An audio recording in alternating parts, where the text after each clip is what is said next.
அஸ்ஸலாமு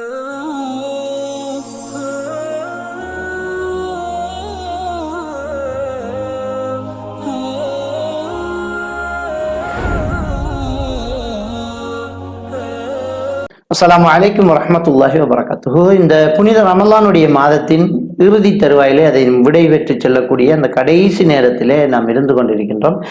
இந்த நேரத்திலே நமக்கு ரொம்ப ஒரு முக்கியமான ஒரு பொறுப்பும் கடமையும் இருக்கிறது. அது பற்றி இன்றைய நிகழ்ச்சியிலே நாம் பார்க்க இருக்கின்றோம். முதலில் அல்லாஹ் மிக கருணை உள்ளவன், அல்லாஹ் மிக அருளாளன் அப்படிங்கிறத நாங்கள் எப்போவுமே மனசுக்குள்ளே எடுத்துக்கொள்ளணும். ஏன்னா அல்லாஹ் ரொம்ப இரக்கம் உள்ளவன். நம்ம அனைவருக்கும் இந்த ரமலானுடைய மாத காலத்தில் இருந்து அமல் செய்யக்கூடிய பாக்கியத்தை நமக்கு தந்திக்க ரொம்ப கருணை உள்ளவன் அல்லாஹ்.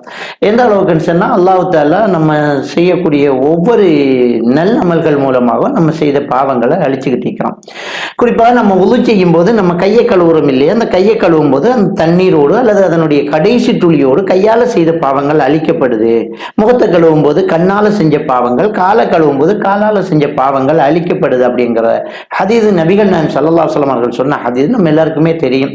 அது மட்டும் இல்லாம வீட்டுல ஒருத்தர் உது செஞ்சுட்டு பள்ளிவாசலை நோக்கி நடந்து வருவாராக இருந்தால் அவர் எடுத்து வைக்கக்கூடிய ஒவ்வொரு எட்டுக்கும் அவருடைய பாவங்கள் அழிக்கப்படுது, அவருடைய அந்தஸ்துக்கள் உயர்த்தப்படுது. அந்த ஹதீஸ் நமக்கு தெரியும். தொழுகை முடிச்சுட்டு சுப்ஹானல்லாஹ் 33 தடவை, அல்ஹம்துலில்லாஹ் 33 தடவை, அல்லாஹ் அக்பர் 34 தடவை செஞ்சுட்டா கடல் நிறைய அளவுக்கு அவருடைய பாவம் இருந்தாலும் மன்னிக்கப்படுது அப்படிங்கிற ஹதீஸ் நமக்கு தெரியும். இந்த ரமலானுடைய மாதத்துல ஈமானோடும் மறுமையில நன்மை கிடைக்கும் அப்படிங்கிற நம்பிக்கையோடும் நாங்க நோன்பு வச்சுட்டோம்னா அவருடைய முந்தின பாவங்கள்லாம் மன்னிக்கப்படுது. அந்த ஹதீஸ் நமக்கு தெரியும். இந்த ரமலானுடைய மாத காலத்துல இரவு நேரத்துல நின்று வணங்கிட்டோம், அதே மாதிரியாக அதுக்கு முந்தின பாவங்கள் மன்னிக்கப்படும். அந்த விஷயமும் நமக்கு தெரியுது. அதுபோக இந்த ரமலானுடைய மாதத்துல லைலத்துல் கத்ர் இரவு அப்படிங்கிற ஒரு சிறப்பை வச்சு அந்த லைலத்துல் கத்ர் இரவுல 1000 மாதங்களை விட சிறந்த ஒரு பாக்கியத்தை அல்லாஹ் தஆலா வச்சு அதுல நம்முடைய பாவங்களுக்கெல்லாம் பிராயச்சித்தமாகவும் நம்ம அல்லாஹ்விடத்துல அருளை வேண்டிக் கொள்றதுக்கான ஒரு சந்தர்ப்பத்தை அல்லாஹ் தந்திருக்கிறார். அந்த ரமலான்ல சொர்க்கத்தினுடைய கதவுகள் திறந்து வைக்கப்படுகிறது, நரகத்தினுடைய கதவுகள் அடைக்கப்படுகிறது, சுஃபீதத்தி ஷயாத்தீன் ஷைத்தான்கள் விலங்கிலிடப்படுகிறது. அதுவும் நம்ம பார்க்கிறோம். இப்படி அல்லாஹ்வுடைய கருணைகளை நம்ம பார்த்துக்கிட்டே இருக்கலாம். அதே மாதிரி நபிகள் நாயகம் ஸல்லல்லாஹு அலைஹி வஸல்லம் அவங்க சொல்றாங்க, நீங்க ஒரு நன்மை செய்ய நினைச்சிட்டீங்கன்னு சொன்னா நினைச்சதுக்கு ஒரு நன்மை எழுதப்படுது. செஞ்சிட்டீங்க அப்படின்னு சொன்னா 10லிருந்து பல மடங்கு நன்மைகளாக அது இரட்டிப்பாக்கி தரப்படுது. நபிகள் நாயகம் ஸல்லல்லாஹு அலைஹி வஸல்லம் அவங்க சொல்றாங்க, மிஅராஜின் போது 50 வக்த் தொழுகை உங்களுக்கு கடமையாக்கப்பட்டாச்சு. ஆனா அல்லாஹ்விடத்தில் அது உங்களுக்கு கஷ்டம் என்று பேசி 5 வக்த் தொழுகையாக அதை திருப்பி ஆக்கப்பட்டாலும் நீங்க 5 தொழுவீங்க, நன்மை 50 தொழுதுதான். ஏன்னா 1க்கு 10 மடங்கு நன்மை இருக்கிறதுனால நம்ம 5 நேரம் தொழுது 50 நேரம் தொழுத நன்மையை நம்ம எடுத்துக்கிறோம். அப்ப பல மடங்கு நன்மைகளை நமக்கு அல்லாஹ் தரா. நன்மையை பொறுத்த வரைக்கும் நினைச்சாலே ஒரு நன்மை, அதை செய்யாட்டி கூட செஞ்சிட்டோம்னா 10 மடங்குல இருந்து ஆரம்பிக்குது. பாவத்தை பொறுத்த வரைக்கும் நீங்க ஒரு பாவத்தை செய்ய நினைச்சிட்டீங்கன்னா பாவம் எழுதப்படாது. செய்ய நினைச்சதை செஞ்சிட்டீங்கன்னா ஒரே ஒரு பாவம் தான் எழுதப்படும். செய்ய நினைச்ச பாவத்தை செய்யாம விட்டா அதுக்கு ஒரே ஒரு நன்மை அல்லாஹ் தஆலா தரான். அப்ப அல்லாஹ்வுடைய கருணையை பாருங்க, இவ்வளவு பெரிய கருணை அல்லாஹ் தஆலா நமக்கு வச்சிருக்கிறான். அந்த கருணையில ஒரு பகுதியை நம்ம இப்ப அடைஞ்சுக்கிட்டு இருக்கிறோம். இதுல ரொம்ப வேதனைக்குரிய ஒரு விடயம்னா, இவ்வளவு கருணையாளனாக நன்மைகள் தரக்கூடிய வாய்ப்புகள் அதிகப்படுத்தி ஒரு நன்மை செய்யும் போது அதன் மூலம் பாவங்கள் அழிக்கக்கூடிய வாய்ப்புகளை நமக்கு தந்து பாவங்கள் செய்யக்கூடிய சந்தர்ப்பங்கள் அந்த பாவங்களினுடைய அளவையும் குறைச்சு அப்பையும் மீறி இந்த அருளை மீறி ஒருத்தர் நரகத்துக்கு போறான்னா அவன் எவ்வளவு பெரிய துர்பாக்கியசாலியா இருப்பான். சிந்திச்சு பாருங்க. அல்ஹம்துலில்லாஹ், அல்லாஹ் என்னையும் உங்களையும் பொருந்திக் கொள்ள வேண்டும். இந்த ரமலானுடைய மாத காலத்துல இவ்வளவு பெரிய நன்மைகளை நம்ம செஞ்சுட்டு இருக்கிறோம். நம்ம நின்று வணங்கியிருப்போம், நோன்பு வச்சிருப்போம், தர்மங்கள் செஞ்சிருப்போம், திக்ர் செஞ்சிருப்போம். அல்லாஹ் நம்ம அனைவருடைய அந்த அமல்களையும் பொருந்தி கொண்டு மறுமையில் அதுக்கான கூலியை தரணும். ஆனா இன்னொரு கருணையை பாருங்க, அல்லாஹ்வுடைய மிகப்பெரிய ஒரு கருணை என்ன தெரியுமா? இந்த ரமலான இவ்வளவு கண்டிப்பான ஒரு பக்குவத்தோட நாங்க கடைபிடிச்சிட்டு இருந்தாலும் நம்மளை அறியாம சில தவறுகளை நம்ம செஞ்சிருப்போம். யாரையாவது பத்தி புறம் பேசிருக்கலாம், ஒரு பொய் பேசிருக்கலாம், ஏதாவது தவறு நடந்திருக்கலாம், ஏதாவது ஒரு பிரச்சனை நடந்திருக்கலாம். இதுக்கு கூட அல்லாஹ் ஒரு பிராயச்சித்தத்தை வச்சிருக்கிறான். அதான் இப்ப கடைசி நேரத்துல நாங்க பார்க்கக்கூடிய ஒன்று, அதுதான் ஸகாத்துல் ஃபித்ரா. இந்த ஸகாத்துல் ஃபித்ரா என்கிற இந்த நோன்பு தர்மத்தை பற்றி நபிகள் நாயகம் ஸல்லல்லாஹு அலைஹி வஸல்லம் அவங்க சொல்லும்போது, நோன்பாளி விட்ட தவறுகளுக்கு இது பிராயச்சித்தமாகவும் ஏழைகளுக்கு இது ஒரு உணவாகவும் ஆக்கியிருக்கிறோம் அப்படிங்கிற விஷயத்தை நாங்க பார்க்கலாம். அப்ப இந்த ஸகாத்துல் ஃபித்ராவால இன்னொரு அல்லாஹ்வுடைய அருளை நாங்க பார்க்கலாம். என்ன, நம்ம செஞ்ச தவறுகளுக்கு இந்த நோன்பை வச்சுக்கிட்டு நம்ம நல்லதான் செஞ்சிருப்போம், அறியாம ஏதாவது தவறு பண்ணிருப்போம், கொஞ்சம் தூங்கிருப்போம், அப்போ தொழுகை ஒன்று மிஸ் ஆகிருக்கலாம், அதை கல்லாவாக்கி இருக்கலாம். இப்படியாவது ஏதாவது ஒன்று வந்திருக்கும். இரவு தொழுகை தொடரணும் இருந்திருப்போம், ஒன்று டயர்டாகி அன்றைக்கு மிஸ் பண்ணியிருப்போம். இப்படியான இந்த தவறுகள்ல இந்த குறைபாடுகள்ல எல்லாம் நிவர்த்தி செய்யற மாதிரி அல்லாஹ் தஆலா அவருக்கு நோம்பாளி விட்ட தவறுகளுக்கு ஒரு பிராயச்சித்தமாக இந்த ஜக்காத்துல் ஃபித்ரா பாருங்க, இவ்வளவு புனிதமாக இந்த அமலை செஞ்சு இந்த பகலெல்லாம் நோன்பு வச்சு இரவெல்லாம் நின்று வணங்கி குர்ஆன் ஓதி திக்ர் செய்து தர்மங்கள் செஞ்சு இந்த ரமலானுடைய மாதத்து அமல்களை எல்லாம் அல்லாஹ்விடத்தில் அனுப்பி வைக்கும் போது குறையெல்லாம் நீக்கிற ஒரு விடயமாக இந்த ஜக்காத்துல் ஃபித்ராவை வச்சிருக்கிறான். இந்த ஜக்காத்துல் ஃபித்ராவை கண்டிப்பா நம்ம கொடுத்துடணும். அந்த ஜக்காத்துல் ஃபித்ரா யாராருக்கெல்லாம் கடமை அப்படிங்கும் போது சஹாபாக்கள் சொல்றாங்க, ஒவ்வொரு அடிமைக்கும் ஒவ்வொரு உரிமையாளனுக்கும் ஒரு ஆணுக்கும் பெண்ணுக்கும் பெரியவருக்கு சிறியவருக்கு எல்லாருக்குமே இது கடமையாது. ஏன்னா ஒரு சிலர் கேள்வி கேட்கிறாங்க, வயிற்றுல குழந்தை இருக்கு அதுக்கும் கொடுக்கணுமா அப்படின்னு. கிடையாது. பிறந்து இருக்கும் போதுதான் அதுக்கு கொடுக்க வேண்டி இருக்குது. பிறந்த ஒவ்வொரு குழந்தைக்கும் இன்னைக்கு மரண தருவாய்க்கு நெருங்கி இருக்கிற அளவுக்கு நோயாளியாகவோ வயதாளியாக இருந்தால் அவருக்கு நம்ம கொடுத்தே ஆகணும். அப்ப நம்ம பொறுப்புக்கு கீழே இருக்கிற ஒவ்வொருத்தருக்காக வேண்டியும் ஒரு சால் என்றால் 2 கையாலையும் 4 தடவை அல்றது. 2.5 கிலோ எடுத்தா ரொம்ப அதிகமானது. 2.5 கிலோங்கிறது கிட்டத்தட்ட 4 அள்ள விட ரொம்ப அதிகமாக தான் இருக்கும். அது ஒரு பேணுதலுக்காக ரொம்ப திருப்தியை நம்ம கொடுக்கறதுக்காக 2.5 கிலோ அரிசி மக்கள் உணவாக சாப்பிடக்கூடிய பிரதான ஒரு உணவு தான் அது கொடுக்கப்பட்டிருக்குது. சஹாபாக்கள் சொல்றாங்க, ஈச்சம்பழம் கொடுத்திருக்கிறோம், அதே மாதிரியா கோதுமை கொடுத்திருக்கிறோம், திராட்சை காய்ந்த திராட்சை கொடுத்திருக்கிறோம், தயிர் கொடுத்திருக்கிறோம். இதெல்லாம் இன்னைக்கு சாப்பாடாக இருக்கிறது. அந்த வகையில நாங்க இன்னைக்கு பார்த்தோம்னா இன்னைக்கு பிரதானமான நம்முடைய உணவு இன்னைக்கு இருக்கக்கூடியது கோதுமை அரிசி இதெல்லாம் இருக்கலாம். இது நாங்க கொடுக்கிறோம். அரிசி மட்டும் கொடுத்தா வேற என்ன செய்யறது அப்படின்னு நீங்க யோசிச்சீங்கன்னா உங்களுடைய மேலதிகமான அந்த நல்லெண்ணத்துக்கு அரிசியோட சேர்த்து வேற ஏதாவது இறைச்சியோ மீனோ வாங்கி கொடுக்கிறது உங்களுடைய பெருந்தன்மை. ஆனா கொடுக்கும்போது இந்த 4 அள்ளு தானியம் கொடுக்கிறது ரொம்ப பொறுப்பானது.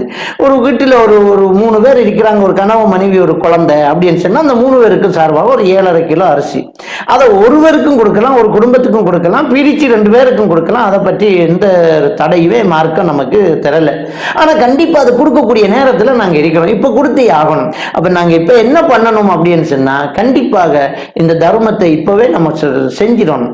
ஏன்னா நபிகள் நாயகம் ஸல்லல்லாஹு அலைஹி வஸல்லம் அவங்க சொல்றாங்க, பெருநாள் தொழுகிறதுக்கு முன்னாடி கொடுத்தால் அது ஏற்றுக்கொள்ளப்பட்ட ஒரு ஸகாத்துல் ஃபித்ராவாக இருக்கும், தொழுகிறதுக்கு பிறகு அது கொடுக்கப்பட்டால் அது ஒரு வெறும் தர்மமாக இருக்கும் அப்படிங்கிறாங்க.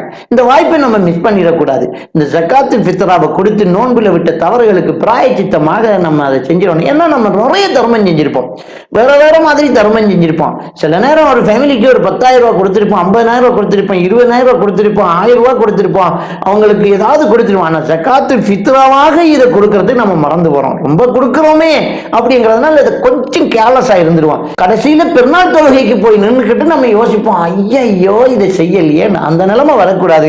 ஞாபகத்தோட இப்பவே இதை செஞ்சிருங்க.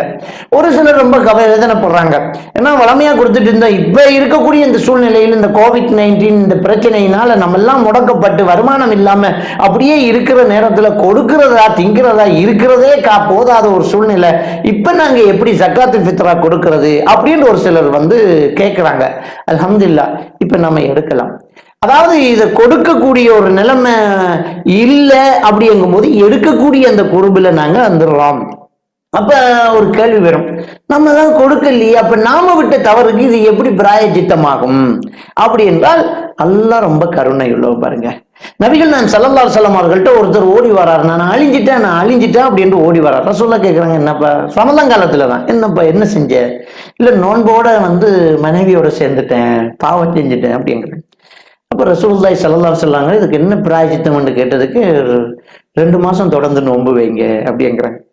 அவரு சொல்றாரு, 1 மாசம் நோன்பு வைக்கும் போதே இவ்வளவு பெரிய தவறு நடந்து வச்சு முடியல, அப்ப 2 மாதம் எப்படி அரசெல்லாம் என்னால நோன்பு வைக்க முடியும்? 60 ஏழைகளுக்கு நீங்க சாப்பாடு கொடுங்கிறாங்க. யார சொல்லலாம், ரொம்ப வசதி இல்லாதவன் யார சொல்லலாம், அதுக்கெல்லாம் வாய்ப்பு இல்லை.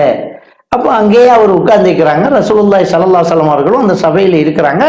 அப்ப பார்த்து ஒரு கூடை நிறைய பேரிச்சம்பழங்களை ஒருத்தர் கொண்டு தர்மமா ரசூலுல்லாஹி ஸல்லல்லாஹு அலைஹி வஸல்லம் அவர்களுக்கு அப்படியே கொடுக்குறாங்க. அதை கண்டோடனே எங்க கேள்வி கேட்டவர் எங்க அப்படின்னு நபிகள் நாயகம் ஸல்லல்லாஹு அலைஹி வஸல்லம் அவங்க கேட்கறாங்க. இதோ இருக்கிறேன் யார சொல்லலாம் அப்படின்னா, என்னப்பா நீ 60 மிஸ்கினுக்கு சாப்பாடு கொடுக்கணும் இல்லை, இதை எடுத்துட்டு போ அப்படிங்கிறாங்க. அவ அதை வாங்கி எடுத்துக்கிட்டு கேட்கறாங்க, யார சொல்லலாம், எங்க சில்லாவிலேயே அந்த பகுதியிலேயே ரொம்ப பரம ஏழை நான் தான், என் குடும்பம் தான், என் பொண்டாட்டி பிள்ளைகள் தான், இதை யாருக்கு தர்மம் செய்ய? ரசூலுல்லாஹி ஸல்லல்லாஹு அலைஹி வஸல்லம் சரி உன் குடும்பத்துக்கே கொடுத்துடு அப்படிங்கிறாங்க. அப்போ அவர் செய்த தவறுக்கு பிராயச்சித்தமாக அவர் அவர் குடும்பத்துக்கே கொடுக்குறாங்க. ரசூலுல்லாஹி ஸல்லல்லாஹு அலைஹி வஸல்லம் அவர்கள் அதை அனுமதிக்கிறாங்க. அப்போ ஒரு மனிதனுடைய மனநிலையை தான் அல்லாஹ் தஆலா பார்க்கிறான். அப்போ அந்த நோம்புல விட்ட தவறுக்கு பிராயச்சித்தமாக நம்ம தர்மம் செய்யணுமே அப்படிங்கிற ஒரு எண்ணம் உங்களுக்கு இருக்குது, ஆனா கொடுக்கறதுக்கு இல்லையா? வாங்குங்க, அல்லாஹ் தஆலா உங்களோட நன்மைகளை திருப்தியை தந்துடுறான், உங்க குறைகளை தீர்த்துறான். அல்லாஹ் அவ்வளவு கருணை உள்ளவன், ரஹ்மான். அதை நாம தெளிவாக புரிஞ்சு கொள்ளணும். எனவே இந்த ரமலானுடைய இறுதி கட்டத்தில் கடைசி தருவாயில நாம செய்ய வேண்டிய, மறக்காம செய்ய வேண்டிய ஒரு முக்கியமான ஒரு விடயம் இந்த ஜக்காத்துல் ஃபித்ரா. அதை கண்டிப்பா செஞ்சிருவோம். அந்த பெருநாள் தொழுகை அடுத்தது. இந்த தொழுகை நம்முடைய யூடியூப் சேனல்ல எப்படி தொழலாம் அப்படிங்கிற விஷயத்தை நாம பேசிக்கோம். ஏன்னா ஒரு சிலர் கடமை கிடையாது, கிரவுண்ட்ல தான் தொழுகை, வீட்டில எல்லாம் தொழ தேவையில்லை, அப்படி எந்த ஒரு ஹதீஸ் ஆதாரங்கள் எதுவுமே கிடையாது அப்படிங்கிறாங்க. அது நிர்பந்தத்தின் அடிப்படையில் எல்லாத்துக்குமே சலுகைகள் இருக்குதுங்கிறத புரியாதவர்களுடைய பேச்சு அப்படிங்கிறத நாங்க தெளிவாக புரிஞ்சு கொள்ளணும். எனவே ஒன்றும் பிரச்சனை கிடையாது, வேற வழி இல்லை, நீங்க தொழுதுதான் ஆகணும். பெருநாள் தொழுகையை நீங்க தொழுங்க, உங்க வீட்டுல உங்க முற்றத்துல நீங்க 10 பேர் சேர்ந்து தொழுங்க. நான் கேட்கிறேன், ஒரு நாட்டுல ஒரு ஊர்ல 10 பேர் தான் இஸ்லாத்துக்கு வந்திக்கிறாங்க. அந்த 10 ஒரு 3 பேர் இஸ்லாத்துக்கு வந்திக்கிறாங்க. ஒரு நாட்டுல ஒரு காவிர்கள் இருக்கக்கூடிய ஒரு நாட்டுல ஒரு 3 பேர் இஸ்லாத்துக்கு வந்திக்காங்க. அவங்க நோன்பு வச்சுட்டாங்க. பெருநாத்தோலை தொழ மாட்டாங்களா? ஊரே சேர இல்லையே, 3 பேர் ஆட்கள் இருக்கிறாங்க. பெருநாத்தோலை தொழ மாட்டாங்களா? 3 பேர் தொழுவாங்க. இதுல என்னங்க பெரிய ஒரு ஆய்வெல்லாம் செஞ்சுக்கிட்டு ஆராய்ச்சி எல்லாம் செய்ய வேண்டிய அவசியமே கிடையாது. இது நிர்பந்தம், வேற வழி இல்லை. நம்ம தலை போற கட்டம், இருக்கக்கூடிய கணவன் மனைவி பிள்ளைகள் நம்ம வீட்டு முற்றத்துல தொழுறத்துல எந்த தடையுமே இல்லை. இதுக்கு இஸ்லாம் வழிகாட்டி இருக்கு, நம்ம செஞ்சிருவோம், ஒன்றும் கிடையாது. இதை எப்படி தொழுகிறங்கிறத நம்முடைய யூடியூப் சேனல்ல பேசியிருக்கணும், அதை பின்பற்றி நீங்க தொழுது கொள்ளுங்க. அல்லாஹ் தஆலா நம் அனைவருடைய இந்த ரமலான் கால வணக்கங்களை ஏற்றுக்கொண்டு அதற்கான கூலியை நம் அனைவருக்கும் தந்தல்வானாக.